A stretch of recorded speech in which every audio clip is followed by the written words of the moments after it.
नमस्कार, बहुत स्वागत है आपका हमारे छत्तीसगढ़ के इस खास बुलेटिन में। खबरों के साथ मैं हूं रीनू यादव। सबसे पहले शुरुआत करेंगे कांकेर से बड़ी खबर के साथ, जहां पूर्व विधानसभा उपाध्यक्ष मनोज मंडावी की पत्नी ने इस्तीफा दे दिया है। सावित्री मंडावी ने सरकारी नौकरी से दिया इस्तीफा। रायपुर के स्कूल में शिक्षिका थी सावित्री मंडावी भानु प्रतापपुर सीट से हो सकती हैं कांग्रेस की उम्मीदवार। मनोज मंडावी के निधन के बाद खाली हुई है सीट। भानु प्रतापपुर सीट पर उपचुनाव की घोषणा हुई है। कल ही उपचुनाव की तारीखों का ऐलान हुआ है, जहां पर 5 दिसंबर को मतदान किया जाना है। और इसी बीच देखा यह जा रहा है कि सरकारी नौकरी से सावित्री मंडावी ने इस्तीफा दे दिया है। पूर्व विधानसभा उपाध्यक्ष मनोज मंडावी की पत्नी है सावित्री, जिन्होंने इस्तीफा दिया है। सरकारी नौकरी ये कर रही थी, रायपुर के एक स्कूल में शिक्षिका की नौकरी कर रही थी। सावित्री मंडावी भानु प्रतापपुर सीट से कांग्रेस की उम्मीदवार हो सकती हैं। मनोज मंडावी के निधन के बाद खाली हुई है सीट। भानु प्रतापपुर सीट पर उपचुनाव की कल ही घोषणा हुई है। तो कल उपचुनाव की तारीखों का ऐलान हुआ है। तारीख का ऐलान होते ही अब देखा यह जा रहा है कि जो मनोज मंडावी के निधन के बाद सीट खाली हुई है, इस पर उन्हीं के परिवार से उम्मीदवार कांग्रेस उम्मीदवार बन सकती हैं सावित्री मंडावी।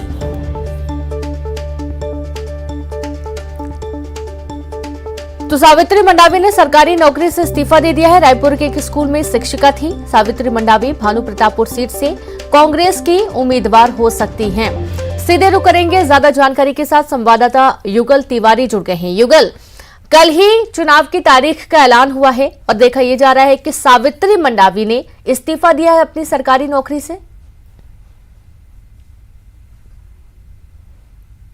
जो राजनीतिक परिदृश्य है या फिर जो समीकरण है वो बिल्कुल अलग से बनता हुआ दिख रहा है। और जिस तरह से सोची हुई जो रणनीति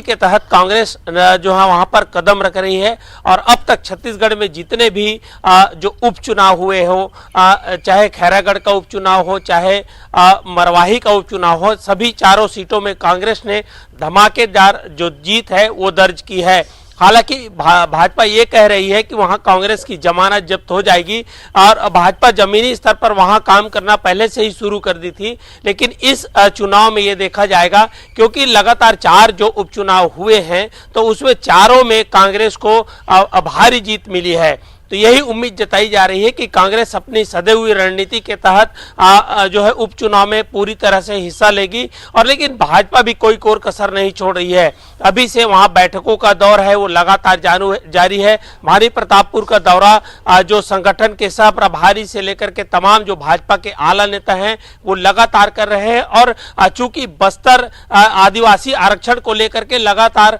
जो भाजपा है वो इन मुद्दों को लगातार हवा दे रही है, सदन से तक मामले को उठाने के बाद कह रही है। तो देखना यह होगा कि वास्तव में क्या आरक्षण को लेकर के आदिवासी वर्ग की नाराजगी है या नहीं है, वो इस चुनाव में जो उपचुनाव में पूरी तरह से देखने को मिल जाएगा। और चूंकि 1 साल बाद 2023 में जो विधानसभा चुनाव होना है, तो ये भी कह सकते हैं ये सेमीफाइनल है। इससे ही पता चल जाएगा जनता का रुख। और खास करके सरगुजा और बस्तर, ये भी कहा जाता है कि छत्तीसगढ़ के राजनीति में अगर सरगुजा और बस्तर में जिनको ज्यादा सीटें मिलेंगी सत्ता उन्हीं की होती है। तो ये कहा जा सकता है कि ये सेमीफाइनल है और ये मान लिया जाएगा कि आखिर जनता का रुख किसकी ओर है।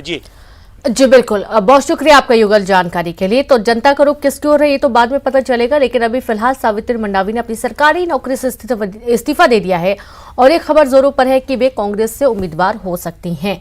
रायपुर से एक और बड़ी खबर है, जहां भाजपा महिला मोर्चा की स्कूटी रैली आज होने वाली है। दोपहर 3 बजे महिला मोर्चा निकालेगी स्कूटी रैली। भाजपा जिला कार्यालय एकात्म परिसर से निकाली जाएगी रैली। महतारी होकार रैली को लेकर महिला मोर्चा निकालेगी स्कूटी रैली। स्कूटी रैली में महिला मोर्चा के पदाधिकारी समेत कार्यकर्ता शामिल होंगे। तो भाजपा महिला मोर्चा की स्कूटी रैली आज निकाली जानी है। दोपहर 3 बजे महिला मोर्चा निकालेगी स्कूटी रैली। भाजपा जिला कार्यालय एकात्म परिसर से ये रैली निकाली जाएगी। महतारी हुंकार रैली को लेकर निकालेगी स्कूटी रैली। तो महिला मोर्चा के पदाधिकारी समेत कार्यकर्ता भी इस स्कूटी रैली में शामिल होने वाले हैं। बड़ी खबर आपको दे रहे हैं रायपुर से।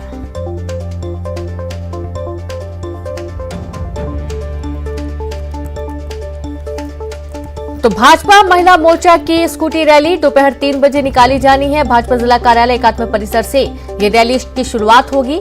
महतारी हुंकार रैली को लेकर निकाली जाएगी स्कूटी रैली।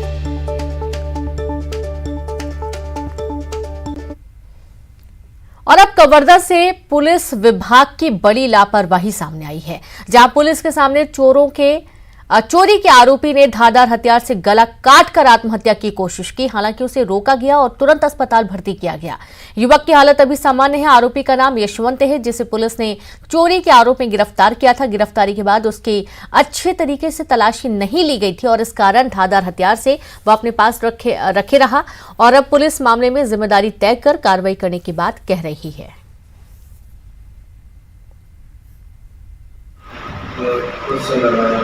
क्यों? प्रताड़ित कर रहे थे, मेरे को बहुत ज्यादा प्रताड़ित हो गया। कौन घर वाले? खाने में। अरे आदि उठा ले जाते हैं तो भी करता तो भी।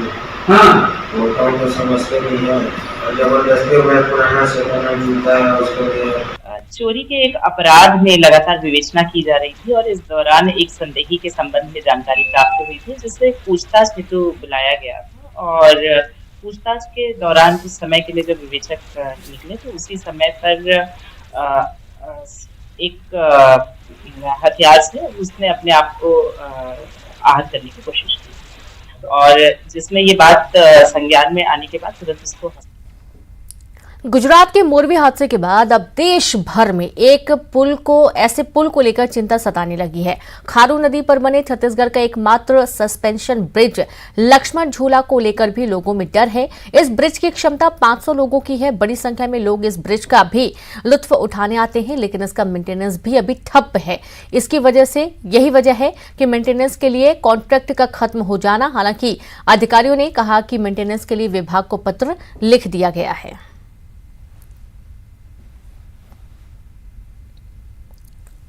खारून नदी पे जो महादेव घाट में लक्ष्मण झूला बना हुआ है, अभी ये 4 साल पुराना हो चुका है। 2016 में इसका कंस्ट्रक्शन कंप्लीट हुआ था और 2018 में ये जनता के लिए लोकार्पण किया गया है। और तब से लगातार इसमें लोगों का आना जाना है, क्योंकि उस साइड में एक गार्डन बना हुआ है, तो उस गार्डन के पहुंचने का रास्ता वही है। और लगभग रोज़ 800 से लेके 1200 तक की पब्लिक जनरल दिनों में आते हैं और त्यौहार के दिनों में अलग आते हैं।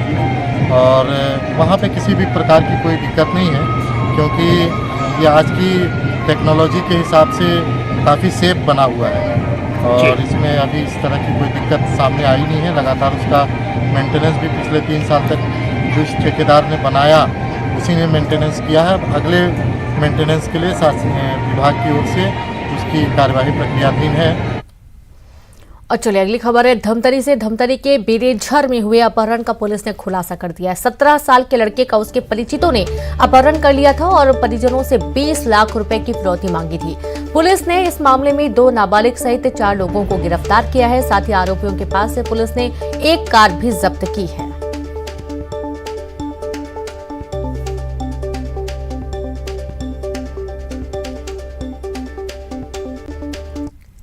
खबर रायपुर से। पुलिस विभाग में एसआई भर्ती रद्द होने का विरोध, अभ्यर्थियों का विरोध प्रदर्शन आज होने वाला है, जहां एसआई भर्ती के अभ्यर्थी करेंगे आज प्रदर्शन। काला दिवस मनाएंगे एसआई भर्ती के अभ्यर्थी। काला कपड़ा पहनकर एसआई भर्ती के अभ्यर्थी करेंगे प्रदर्शन। सुबह 11 बजे से बोढ़ा तालाब में करेंगे प्रदर्शन। व्यापम ने लिखित परीक्षा को किया है रद्द। अपरिहार्य कारण बताते हुए व्यापम ने परीक्षा रद्द की है, जिसका विरोध किया जा रहा है।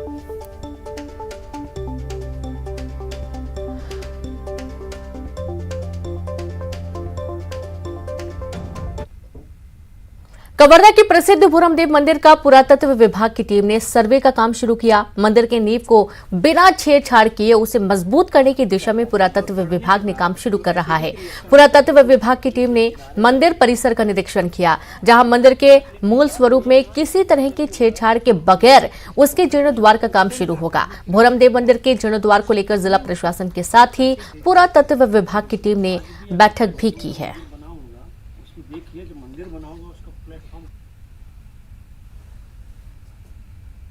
आज हम लोग सुबह यहाँ भूरमदेव मंदिर में जो प्लिंथ प्रोटेक्शन का काम विभाग के द्वारा कराया जा रहा है उसके निरीक्षण में आए थे।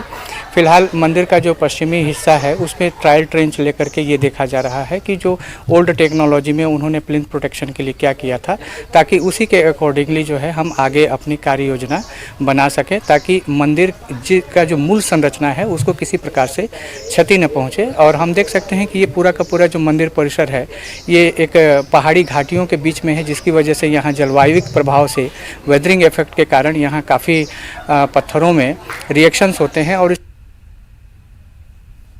कवर्धा जिले के पंडरिया विधानसभा क्षेत्र की सड़कों का हाल बेहाल है। बारिश के बाद सड़कों की स्थिति ज्यादा खराब हो गई है।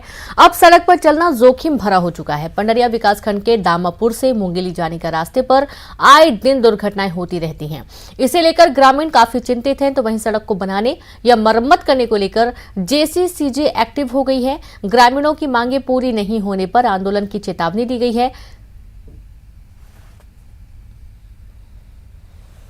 कवर्धा जिले की अगर सड़कों की बात की जाए तो कवर्धा जिले में सभी सड़कें जितने हैं, चाहे वो राष्ट्रीय राजमार्ग हो या ग्रामीण क्षेत्रों का सड़क, एकदम जर्जर है।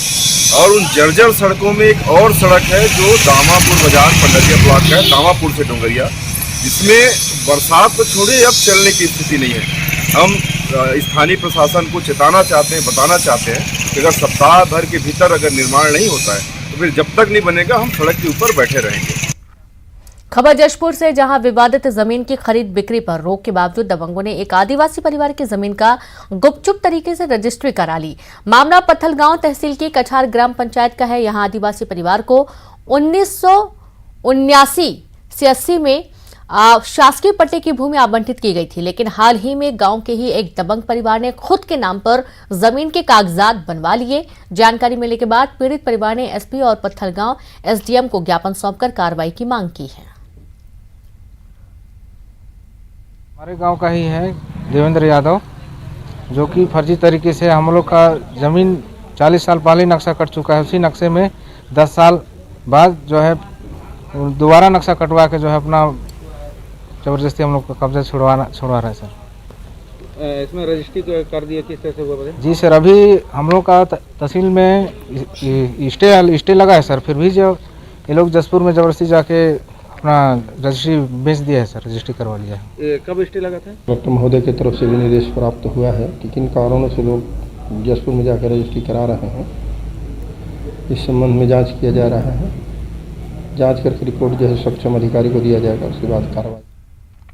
राजनांदगांव नगर निगम की माली हालत खराब है। निगम ने 21 करोड़ रुपए राजस्व वसूली का लक्ष्य रखा था, लेकिन महज 8.5 करोड़ रुपए की ही वसूली हो सकी। ऐसे में अब नगर निगम ने थर्ड पार्टी के तौर पर रांची की एक कंपनी को इसका ठेका दिया है। टेंडर की प्रक्रिया भी पूरी हो चुकी है, जिसे शासन को मंजूरी के लिए भेजा जाएगा। निगम के नेता प्रतिपक्ष कुशन यदु ने इसे लेकर सवाल उठाए हैं। नगर निगम आयुक्त और महापौर ने पिछले बजट सत्र में बोली थी महापौर ने कि नगर निगम में जो है लगभग 90% की जो है हमने राजस्व की वसूली की है। तो नगर निगम के कर्मचारी यदि 90% राशि वसूली कर सकते हैं, राजस्व की वसूली कर सकते हैं, तो ठेके में जाने की क्या ज़रूरत है? इसका मतलब स्पष्ट है कि महापौर ने सदन में उस समय झूठ बोली थी कि 90% राशि वसूली कर रहे हैं। टैक्स जो है थर्ड पार्टी वसूली के लिए गवर्नमेंट से हमें स्वीकृति प्राप्त हुई थी, जिसके संबंध में वैधानिक प्रक्रियाएं पूर्ण कर ली गई हैं। और एक कंपनी है जिसने सबसे कम रेट कोट किया था, उसे हम नियमानुसार MIC में रखकर शासन को स्वीकृति के लिए भेजेंगे। उसके पश्चात टैक्स वसूली थर्ड पार्टी द्वारा स्टार्ट की जाएगी। आज विश्व कैंसर जागरूकता दिवस है। जशपुर के शासकीय जिला अस्पताल में साल 2020 से कैंसर मरीजों का इलाज शुरू हुआ, जिससे लोगों को काफी फायदा हो रहा है। अब लोगों के सामने कैंसर मरीजों को दूसरे शहर ले जाने की मजबूरी नहीं है। यहाँ तक कि झारखंड, ओडिशा से दूर दराज के इलाकों से मरीज यहाँ पर इलाज कराने के लिए आ रहे हैं। यहाँ अब तक 516 कैंसर पीड़ितों का इलाज किया जा चुका है, तो वहीं अब तक 680 कीमोथेरेपी की जा चुकी है।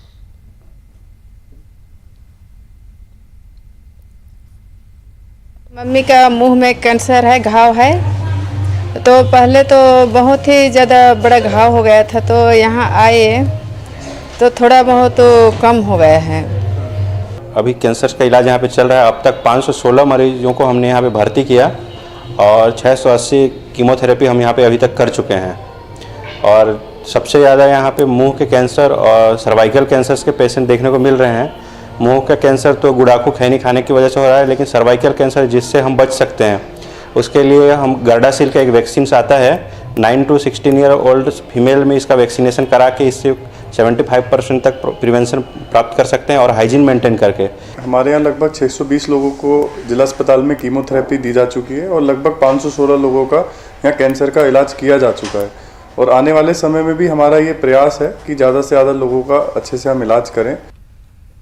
गरियाबंद के जिंजरा में स्व-सहायता समूह की महिलाएं आर्थिक सशक्तिकरण की मिसाल बन चुकी हैं।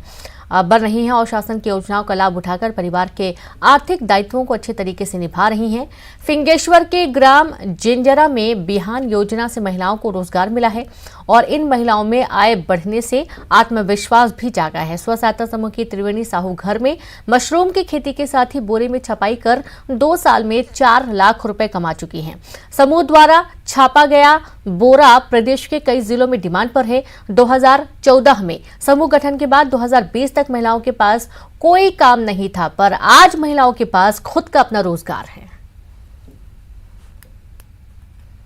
2014 में हमारे समूह का जय मां तुलसी का गठन हुआ और हम लोग 2021 को इस बोरी पेंटिंग का कार्य हमारे समूह से 50,000 लोन लेकर इस कार्य को स्टार्ट किए और उसके बाद धीरे धीरे 1 लाख भी लोन लिए और हमारे समूह के सहयोग से इस कार्य को करते रहे और करते करते आज तक हम लोग 2 लाख बोरी छपाई कर चुके हैं और हमारे समूह के सभी सदस्य को बारी बारी से मैं हर रोज़ मजदूरी में लाती हूँ और आजीविका देती हूँ।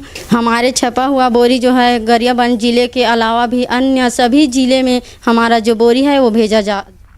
खबर कोरबा से, जहां पर साल भर से लोग मोती सागर पारा स्थित एलपीजी आधारित शवदाह गृह के शुरू होने का इंतजार कर रहे हैं। महानगरों की तर्ज पर लोगों को सुविधा मुहैया कराने की दिशा में इसे बनाया गया था, लेकिन साल भर बाद भी ये शुरू होने की राह देख रहा है।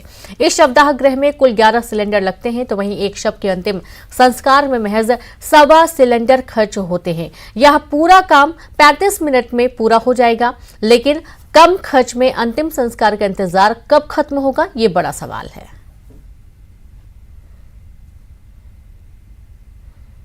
स्थिति है अभी ये नगर निगम के द्वारा बनाया गया है। ये एलपीजी गैस आधारित शवदाह है। ये बहुत ही आधुनिक तकनीक से बना हुआ है। ये पिछले वर्ष दिसंबर जनवरी में इसका निर्माण कार्य किया गया था और मशीन की स्थापना भी फरवरी मार्च तक हो गई थी। उसके पश्चात अभी इसको चालू होना है, उसी की प्रतीक्षा चल रही है।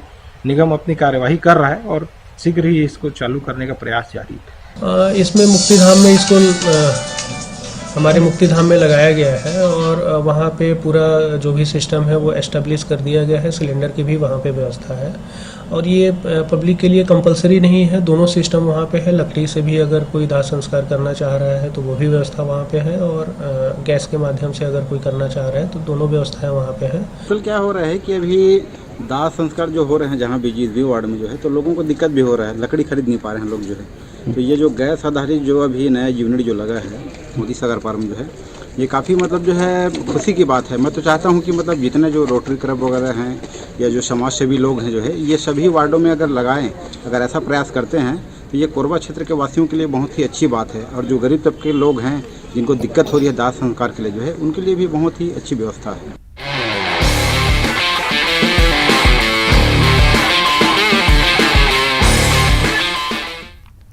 T20 वर्ल्ड कप में भारत और जिम्बाब्वे के बीच आज अहम मुकाबला होने जा रहा है और इस मैच में रोहित की सेना जीत के साथ सेमीफाइनल में पहुंच जाएगी। ग्रुप मुकाबले में भारत का ये अंतिम मैच है और भारत केवल साउथ अफ्रीका ने हराया है और आज 3 मुकाबले होने हैं और इसके साथ ही सेमीफाइनल में ग्रुप बी में कौन सी 2 टीमें जाएंगी ये साफ हो जाएगा। हालांकि बारिश विलन बन सकती है।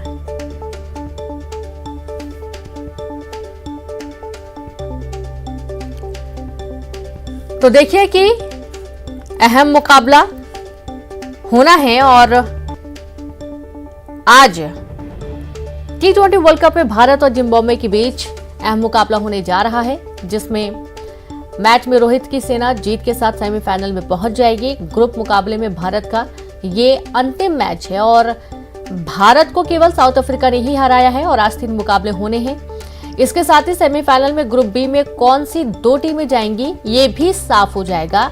हालांकि बारिश जरूर हो सकती है, जिसके कारण थोड़ी परेशानी होगी, यानी कि बारिश विलन बन सकती है।